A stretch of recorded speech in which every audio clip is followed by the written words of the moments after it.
I hate it when people say, yeah, I'll get started when I have whatever. I'll get started when I have the money.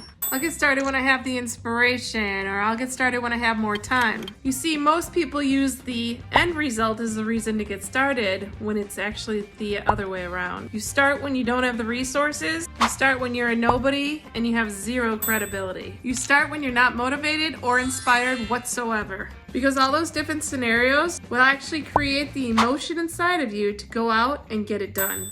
You have to make the perfect time right now.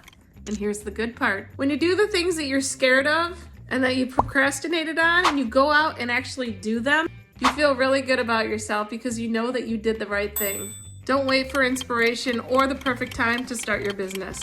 Start right now and be consistent because the time's gonna pass either way. So you're ready to stop procrastinating, right? Well, if you are, click the link in my bio and I will send you completely free training on how to make money online. And it's a method that I'm currently using and seeing success with.